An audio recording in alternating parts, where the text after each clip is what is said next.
Pelo sinal da Santa Cruz, livrai-nos Deus, nosso Senhor, dos nossos inimigos, em nome do Pai, do Filho e do Espírito Santo. Amém. Meu Senhor e meu Deus, creio firmemente que estás aqui, que me vês, que me ouves. Adoro-te com profunda reverência. Peço-te perdão dos meus pecados e graça para fazer com fruto este tempo de oração. Minha Mãe Imaculada, São José, meu Pai e Senhor, meu anjo da guarda, intercedei por mim.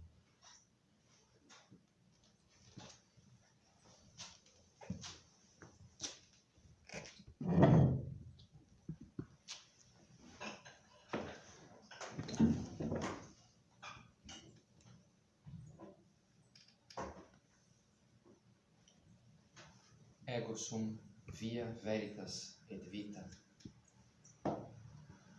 Na filosofia e nas ciências se fala muito de definição, da ideia de definir as coisas.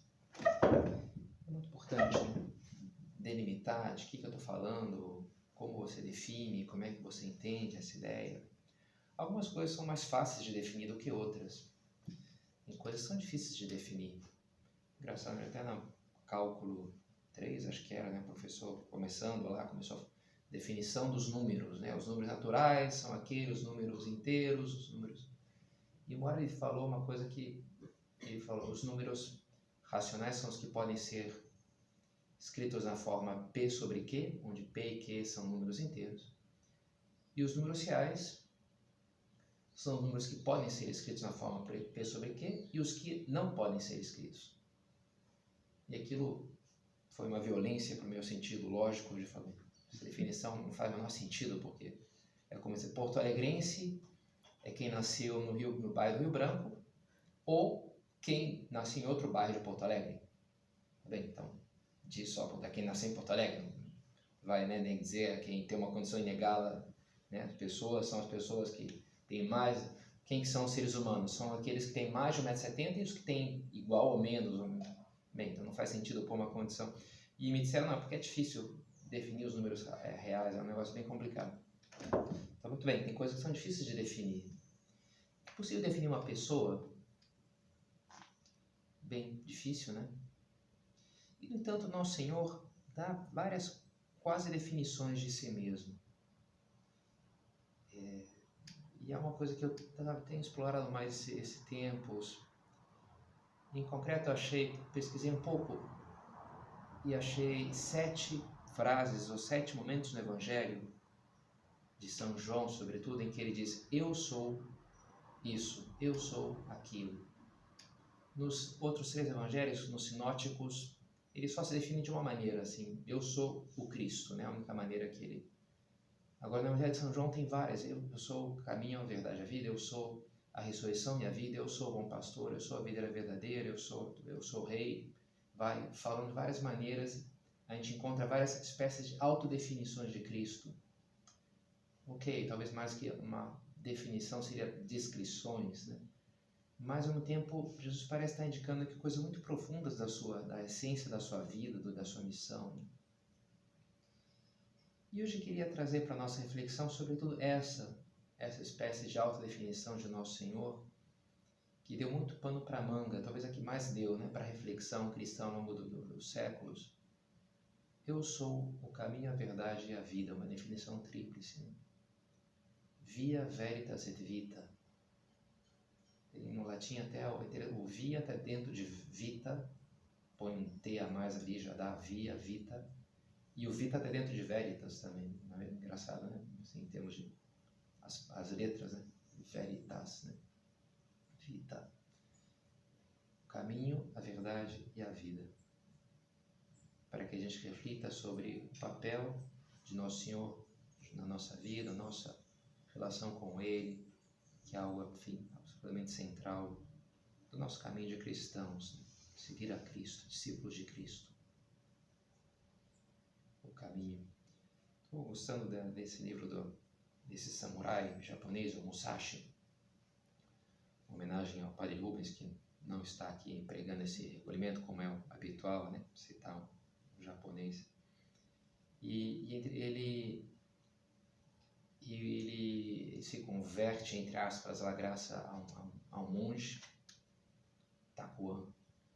E a partir dele ele decide ser uma pessoa melhor, ser uma pessoa muito boa. Mas ele fala, bem, o Takuan seguiu o caminho do Zen, eu vou seguir o caminho da espada. E ele vai se tornar o samurai histórico, né, de todos os tempos, né, no Japão. E uma coisa que ele é uma obsessão, os japoneses são assim, às vezes, né, uma coisa assim, uma determinação e muito impressionante, assim, né? E ele quer mostrar que é possível chegar mais longe pelo caminho da espada do que pelo caminho do Zen. Ele quer superar o seu mestre, digamos assim, que é o monge Takuan. Porque ele em termos de autodomínio, de consciência corporal, de amadurecimento humano, é toda assim uma coisa meio mística, né? Como ele entende o caminho da espada. E toda a sua vida se organiza em função dessa perseguição, dessa busca. É interessante, né? Às vezes dá para dizer que algumas pessoas estavam pensando, escolhem a minha vida, eu vou perseguir esse caminho. A minha vida vai se organizar em função do meu trabalho, do sucesso profissional, do ganhar dinheiro, do escalar, ascender socialmente, ou não, através de buscar a beleza. Nas mulheres é mais comum isso, né? A pessoa está sempre ao redor disso, né? Ou de buscar a arte, ou o amor romântico, ou a sabedoria, ou a tecnologia, ou o conforto, não sei, né? Tem um valor ao redor do qual a pessoa organiza toda a sua vida. O caminho, eu sigo o caminho do esporte, né? O que organiza minha vida em função da literatura, da música. Qual o caminho cada um de nós deveria escolher, né? O caminho da espada, o caminho... Depende aonde eu quero ir, onde eu quero chegar. Diferentes caminhos levam a lugares diferentes. E Nosso Senhor diz, eu sou o caminho, a verdade e a vida. Nemo venit ad patrem nisi per me. Ego sum via veritas et vita. Ninguém vem ao Pai, senão por mim. Chegar ao Pai, a Deus, né? Deus Pai, de onde viemos e o fim para o qual existimos. Qual é o caminho para isso? Para realizar o fim da nossa vida? Jesus, Ele é o caminho. Eu sou o caminho. Ninguém vai ao Pai senão por mim. Será que eu entendi? O quanto eu tenho entendido isso daí, né? O quanto eu percorro esse caminho. Ou já percorri, eu tenho percorrido. Esse caminho que é Cristo, que é Nosso Senhor. Eu gosto de um trecho de homilia do Santo Agostinho, que aparece no breviário, agora no tempo de Quaresma, recentemente ali, e que ele vai comentando nessa definição de Cristo, essa autodefinição, e vai dizendo, olha, que grande coisa a vida, que grande coisa a verdade, se ao menos a minha alma, né, soubesse por onde chegar essas coisas tão grandes e belas. Perguntas por onde? Escuta-o dizendo antes, eu sou o caminho para a verdade e para a vida. Percorre esse caminho, e ele até dá uma xingada na hora, ele fala, Peter, preguiçoso, né? O próprio caminho veio a ti, surge et ambula, levanta-te e anda, caminha, percorre. Ele veio a ti, é só tu seguir esse caminho. Mas será que talvez boa parte das pessoas seguem outros caminhos?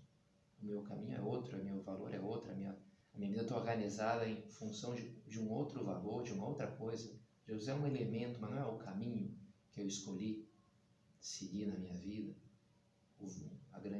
Não só o valor, mas a pessoa ao redor desse amor, dessa relação, ao redor do qual eu organizo tudo. Ok, que temos muitas coisas a buscar na nossa vida, mas uma vai ser a central, uma vai ser o valor supremo.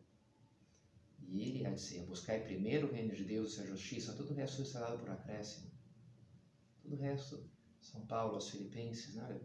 Considerei como perda tudo o resto, em face desse bem supremo, o conhecimento de Jesus Cristo, meu Senhor. Por isso, esqueço o que ficou para trás e atiro-me em direção à meta, ao prêmio em Cristo, e Deus me chama em Cristo Jesus. Eu só quero isso daqui, como o Musashi lá. Quero ser o melhor espadachim do Japão, eu quero ser... E tudo, ele acordava, dormia, deitava, fazia tudo em função disso. Ser cristão tem um pouco essa... Bem, o santo que adquiriu essa obsessão, digamos assim, por Cristo.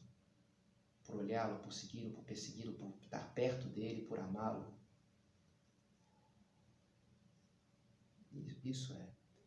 E como então eu percorro esse caminho? Por onde eu começo? Como é que eu começo? Por onde que eu faço? Olha, é segui-lo, né? Ser discípulo, ser cristão é ser discípulo de Cristo. E ser discípulo é pisar onde o mestre pisa, né? Ir atrás dele, estar junto dele. E para isso saber onde ele está, saber onde é que ele pisou, nos passos do mestre, né? Tem uma comunidade nova aqui em Cachoeirinha, ou Gravataí, né? Os passos do mestre, seguir os passos do mestre. Olhar onde é que estão as pegadas de Nosso Senhor, para saber. E para isso, conhecer a sua vida. Estou lendo também um livro, A Vida de Cristo, do Fulton Sheen, e eu achei interessante uma expressão, eu estou lendo em inglês, ele é The Pattern Man. Tem o Superman, Spider-Man, Batman, e o Pattern Man, o homem padrão. Pattern, o padrão, né? Ele é o padrão do que significa ser homem, do que tem que ser a minha vida. A imagem perfeita de Deus Pai, o homem é a imagem de Deus, por isso é o padrão do homem. E a gente desde cedo aprende a viver imitando outras vidas, imitando outras pessoas. Me chama a atenção, né, essas histórias de crianças criadas por animais que acabam se comportando, né?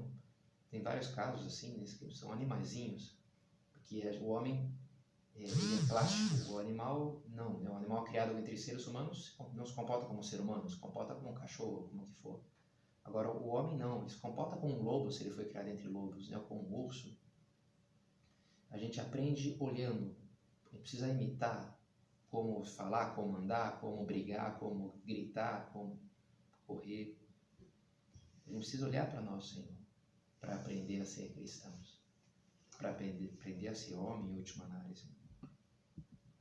Olhar, conhecer o Evangelho, conhecer a sua vida, conhecer de cor suas palavras, investigá-las, pesquisá-las, memorizá-las. Quando era bispo em Cracóvia, São João Paulo II, diz que ele sempre, quando surgia um problema, ele tinha duas atitudes. Que era a primeira, quando reunia ali o conselho pastoral, quem poderia nos ajudar diante desse problema? Recorrer a alguém, sempre é um homem relacional, assim, né, de buscar pessoas e se apoiar nos outros, não querer fazer as coisas sozinho. E o segundo ponto era que página do Evangelho traz alguma luz para a gente enfrentar essa situação agora. E colocava aquela pergunta ali, aí alguém lembrava uma parábola, outro milagre de Jesus, umas palavras, você é uma montanha, é verdade, isso que tem a ver. Ele sempre estava querendo beber do Evangelho, tirar a luz, se apoiar na vida de Cristo. Não só, sei lá, né, o que diz a psicologia, ou que recursos tecnológicos a gente tem para... Não, o Evangelho era o recurso, né? A vida de Cristo é a minha luz, é a pauta para o meu caminho, é as balizas. E toda a vida do Papa foi isso, né? Quando foi eleito, esse ano, foram 15 anos do seu falecimento, sábado da véspera do Domingo da Misericórdia, o Papa morreu nesse dia, né? No véspera do Domingo da Misericórdia, 15 anos atrás. E quando escreve a sua primeira encíclica, naquela situação muito dura, né, no mundo e na igreja, da Guerra Fria e a igreja no pós-concílio passando por uma crise terrível, né? E ele se pergunta, na sua primeira Redemptor Omnes, de que maneira será conveniente para eu seguir agora? O que será necessário fazer? Pois é precisamente neste ponto, caríssimos irmãos, filhos e filhas, que se põe uma resposta fundamental e essencial, a saber, a única orientação do Espírito, a única direção da inteligência, da vontade, do coração para nós é esta: na direção de Cristo, Redentor do homem, na direção de Cristo, Redentor do mundo. Para ele queremos olhar, porque só nele, Filho de Deus, está a salvação. Renovando a afirmação de Pedro, para quem iremos nós, Senhor? Só tu tens palavras de vida eterna. Interessante, né? O Papa tem uma solução, é essa, Jesus Cristo. Essa é a minha solução. Isso que eu tenho para apresentar. Isso. A frase que ele mais falou e citou é de uma maneira do Concílio Vaticano II, que ele mesmo escreveu, ele era o secretário desse documento da Gaudium et Spes, Gaudium et Spes 22. Na realidade, o mistério do homem, só o mistério do Verbo encarnado se esclarece verdadeiramente. E ele resumia dizendo, Cristo revela o homem ao homem.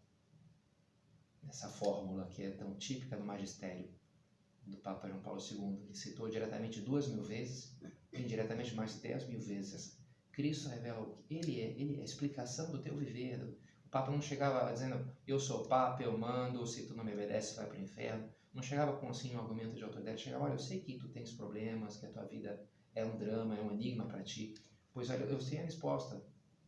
Eu acredito que em Cristo está a resposta. Ele vai te explicar o que tu é, explicar a dor e a morte, ele vai te explicar tudo.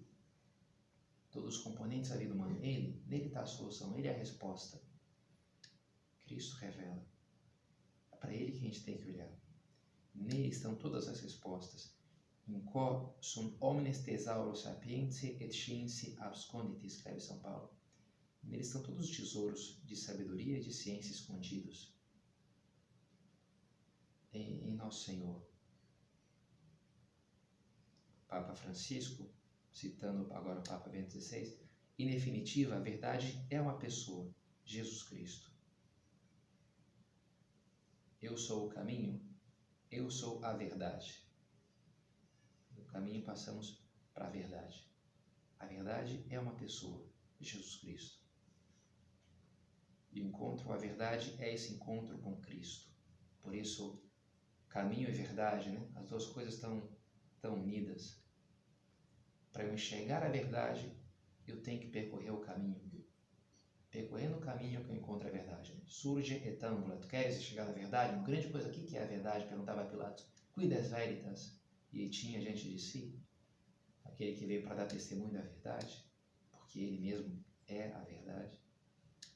E não quis percorrer o caminho Pilatos, né? E desviou seu olhar com as preocupações da vida, com as preocupações políticas. Percorrer esse caminho para chegar a essa verdade. Querer seguir a Cristo, porque assim é como vamos encontrá-lo. Que busques a Cristo, que encontres a Cristo, escreve em Caminho, São José Maria. Que busques a Cristo, que encontres a Cristo. E escreve também em Caminho, esse Cristo que tu vês não é Jesus. Será quando muito a triste imagem que podem formar os teus olhos turvos. Purifica-te. Clarifica o teu olhar com a humildade e a penitência, depois não onde te faltar as luzes límpidas do amor, e terás uma visão mais perfeita, a tua imagem será realmente a sua imagem. Acho interessante, né? As luzes límpidas do amor, tem que purificar o olhar. Eu não consigo ver Nosso Senhor, né? Estava limpando o óculos agora, eles falam, tem uma trave no teu olho, né? Como é que tu quer ver ali o cisco no olho do outro se tu tem... A lâmpada do corpo é o olho. Se teu olho for simples, todo o teu corpo estará iluminado. Entra a luz. Para eu ser capaz de chegar no Senhor, voltum tum domine requiram, busca o Senhor teu rosto, não esconda de mim a tua face. Eu quero, né, ver Cristo como Pedro, Tiago e João o contemplaram no Tabor, com toda aquela luz. Mas antes eu tenho que limpar os meus óculos, tenho que purificar o meu olhar. Eu tenho que seguir o caminho da penitência. Para chegar na Páscoa, eu preciso passar pela Quaresma. Eu preciso ter uma vida reta, moral. Eu tenho que... Se eu não tenho... As obras eram más das trevas, as trevas rejeitam a luz, porque as suas obras são más. É um caminho que eu tenho que percorrer. O Padre Rubens contava de uma dessas conversas norte-americanas que, buscando a verdade, teve ali com o catecismo, começou, vou ver aqui a terceira parte do catecismo, a parte moral, os mandamentos. E aquilo, a partir dali, ela começou a entender melhor a sua vida, e aí foi um passo para depois ter o seu encontro com Cristo. Viver, percorrer o caminho para enxergar a verdade. Para ter os olhos purificados E assim que esse Cristo que eu veja seja Jesus de verdade. Não seja uma falsa imagem de Cristo. Um Cristo domado, um Cristo adaptado às minhas cumplicidades com os meus efeitos. Seja o verdadeiro Cristo, o verdadeiro Evangelho, boa nova, né? A gente fala das falsas novas, fake news, as falsas novas, né? As falsas notícias. E São Paulo fala, se alguém vos pregar algum outro evangelho, mesmo que um anjo vindo do céu vos pregasse um evangelho diferente daquele que vos pregamos, seja excluído. Querem corromper o evangelho de Cristo. Às vezes o nosso olhar nos dá um outro Cristo, né? Um outro. E é preciso buscar tirar, né, as fake, né, as verdadeiras, o verdadeiro evangelho, a verdadeira imagem de Cristo. Interessante, o Peter Crift, esse americano também, conta que uma vez ele, num encontro com freiras, pediu para cada uma delas escreverem no papelzinho o nome das 5 pessoas vivas que mais influência tinham tido na vida delas. E ele comenta que eram umas 20 freiras e só uma escreveu Jesus Cristo. E ele recolheu os papeizinhos e se deu conta disso e falou, olha, das outras 19 aqui, eu não sei o que dizer, eu não sei o que é pior. Ou que ele não tem influência na vida de vocês, ou que vocês acreditam que ele não está vivo, né? Não sei qual das duas é pior. Falou, claro, meio brincando, né? Sei lá, não lhes ocorreu, assim, né? A pessoa viva, quem, sei lá, minha mãe, não sei, ela está viva, não já morreu, sei lá, né? Mas deixa de ser interessante a reflexão que provoca, né? Agora, sobretudo nesse tempo da Páscoa, entender que Cristo está vivo. Cristo é uma pessoa que tem influência real na minha vida, que tem uma relação profunda, autêntica, viva. Cristo que está vivo, com quem eu tenho uma amizade. Escreve São José Maria, Jesus é teu amigo, o amigo, com coração de carne como o teu, com olhos de olhar amabilíssimo, que choraram por Lázaro, e tanto como a Lázaro te ama a ti. E não só te amou, né, mas te ama. Esse coração de Cristo que está vivo, que está lá batendo, esses olhos que vêm. A gente começa a nossa oração dizendo, Senhor, eu creio firmemente que estás aqui, que me vês, que me ouves. Cristo não está aqui como uma imagem, não está aqui inerte, não está aqui como uma múmia, não está aqui meramente como uma representação, uma fotografia. Está aqui vivo. E eu acredito nisso. E por isso, cada vez, em cada oração, começamos, eu creio que estás aqui. A oração é esse grande momento, não é verdade? Para buscar o Senhor, para enxergá-lo, para entender a nossa vida em função dele, entendendo a sua vida, o seu viver, o Evangelho. Vinde a mim, vós que estáis aflitos e fatigados, eu vos aliviarei. Assim é como ele vai fazer parte da minha vida. E eu vou entrando mais na sua vida. Assim como a sua verdade, a sua luz vai iluminar a minha vida no concreto e em todas as coisas que eu faço, vai atingir as minhas ações práticas. Cada oração é esse grande momento desse encontro com Cristo, que busques a Cristo, que encontres a Cristo. Eu já descobri isso, ou será que a minha oração é, não sei, né, uma repetição de uma fórmula lá, mais ou menos, que talvez dê algum efeito meio mágico, né? Tu repete aquelas palavras ali, acontece um negócio. Não, é um encontro pessoal, porque isso é de ser oração.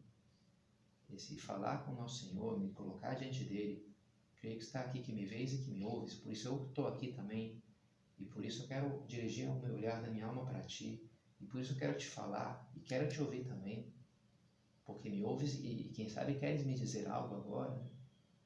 Quem sabe queres iluminar a minha vida com alguma coisa, queres me pedir algo. Tem algo a me dizer do que eu fiz, do que eu não fiz, do que eu deveria fazer. E eu quero me abrir, eu quero te encontrar, não quero estar fechado, não quero ter medo. Non abbiate paura, não tenhas medo do encontro com Cristo. A grande frase do início do pontificado, do Papa João Paulo II, não tenhas medo. E eu estava lá no início do pontificado do Papa Bento XVI, né? Domingo agora foi aniversário de 15 anos da sua eleição, e na missa de inauguração ele se voltou para aquelas palavras do Papa João Paulo II, não tenhas medo, e aprofundou nelas, né? Cristo não tira nada de que há de bom, de belo, de nobre na vida, não tira nada e dá tudo. Não tira nada e dá tudo que é de bom, de belo. Talvez tire alguma coisa, sim, mas não o que é belo e nobre. Vai, como um cirurgião, se ele vai arrancar alguma coisa, é um câncer. Ele é um médico divino que tira ali o coronavírus, ou a bactéria, ou o que for, né, o câncer. Se vai arrancar alguma coisa, é porque aquilo está me destruindo, está me fazendo mal.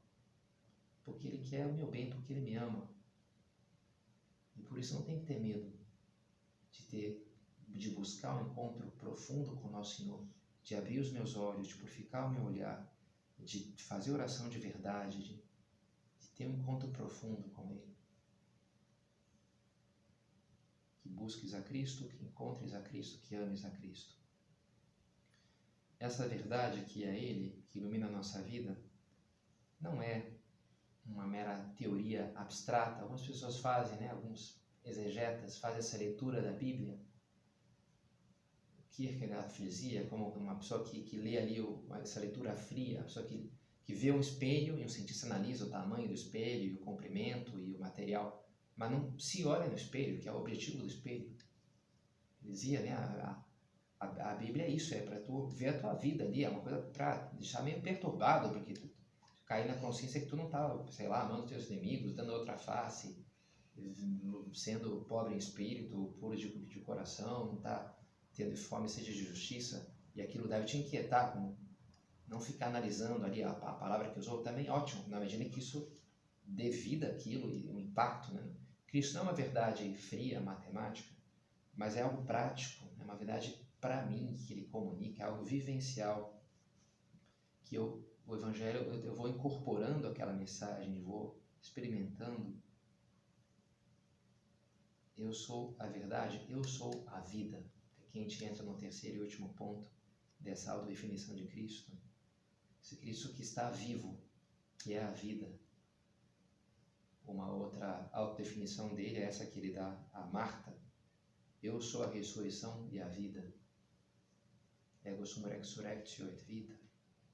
Anastasis, né, ressurreição. Anastácia, aí, né, a ressurreição. Páscoa, eu sou a ressurreição e a vida. E diz São Paulo, pois morrestes e a vossa vida está escondida com Cristo em Deus. Vita vestra absconditas com Cristo em Deus. Quando Cristo vossa vida se manifestar, então vós também sereis manifestados com Ele cheios de glória. Quem vai explorar mais a ideia de Cristo é a vida é São João. Essas definições todas são do Evangelho de São João, e depois nas suas epístolas vai falar, né, como ele é a vida.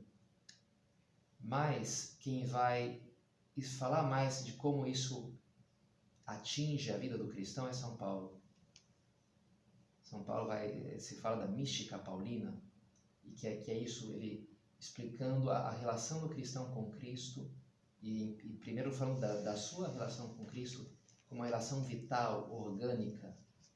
Se alguém está em Cristo, ele é uma nova criatura. Uma nova criatura. Nele nós morremos porque nele vivamos, porque nele estamos chamados a viver. Já não sou eu que vivo, Cristo que vive em mim. Para mim, o morrer é lucro e o viver é Cristo. Ele vai a várias expressões assim, que são meio místicas, meio difíceis de entender, profundas, assim, né?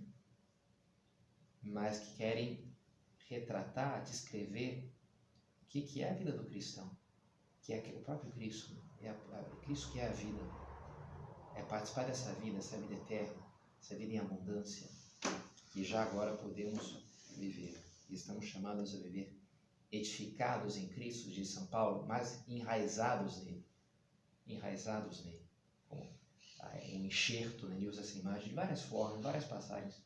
Ele volta a descrever a nossa relação com Cristo, não como é o meu herói, digamos assim, né? A pessoa em que eu me inspiro. Não, é algo mais forte do que isso, é algo orgânico. Lógico, um organismo sobrenatural, mas há uma comunicação vital ali. Quando a gente está em estado de graça, a partir do nosso batismo, E o próprio Cristo, no Evangelho de São João, outra autodefinição dele, descreve isso através da parábola da videira e dos ramos. Eu sou a videira verdadeira, a verdadeira videira, vós sois os ramos. Se o ramo separa da videira, ele seca e morre, deixa de receber a seiva, o sangue, né, de Cristo, deixa de receber a vida, por mais que ele tivesse muito fruto, mas separou. Por isso, permanecer em mim e seguir a Cristo é estar tão perto dele, estar olhando para ele, que de uma maneira a gente entra nele, ele entra em nós, somos uma só coisa com ele, uma identificação vital, corporal quase, e talvez mais do que quase, né? Porque se ele vai dizer permanecer em mim, ele vai dizer também aquele que come a carne e bebe meu sangue permanece em mim. Ele vai nos dar esse caminho da Eucaristia, da comunhão, e a gente poderia terminar, né, falando dos sacramentos como um todo. Para seguir o Senhor é preciso ler o Evangelho, ele que é o caminho, conhecer os seus passos, para que ele seja a nossa verdade, que a sua verdade ilumine a minha vida. Eu preciso de oração, de falar com ele sobre o que eu li no Evangelho. E para que se dê plenamente essa realidade, eu preciso viver nos sacramentos.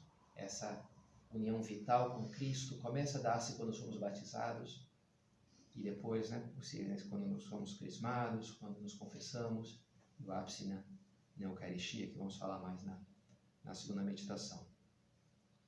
Mas esses são os meios que eu queria falar hoje, né, do Evangelho, oração e os sacramentos, para que Nosso Senhor entre cada vez mais na nossa vida. Que eu leia, conheça a sua vida no Evangelho, que eu busque rezar todos os dias e que eu tenha essa vida sacramental, através, sobretudo, da confissão e da Eucaristia, de uma maneira corriqueira, né? Batismo só uma vez na vida, mas para que Cristo entre na minha vida e eu que seja Ele mesmo cada vez mais a minha própria vida. Vamos pedir isso a Nossa Senhora. A mãe gosta, né, de conduzir dos amigos do filho em geral, né, de quem gosta do seu filho. E nós seremos não só amigos, mas o próprio Cristo, se somos próprios filhos de Nossa Senhora também. Eis aí a tua mãe, eis aí o teu filho. Terminamos com as palavras do Papa Francisco. Sob a proteção de Maria, sejamos no mundo sentinelas da madrugada, que sabem contemplar o verdadeiro rosto de Jesus Cristo, aquele que brilha na Páscoa. Colocamos sob a sua proteção para que saibamos percorrer esse caminho, contemplar essa verdade, viver cada vez mais essa vida.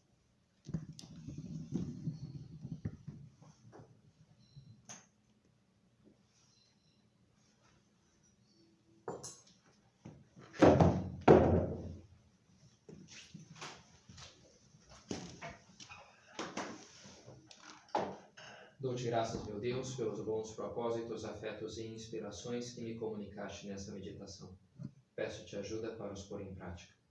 Minha Mãe Imaculada, São José, meu Pai e Senhor, meu anjo da guarda, intercedei por mim.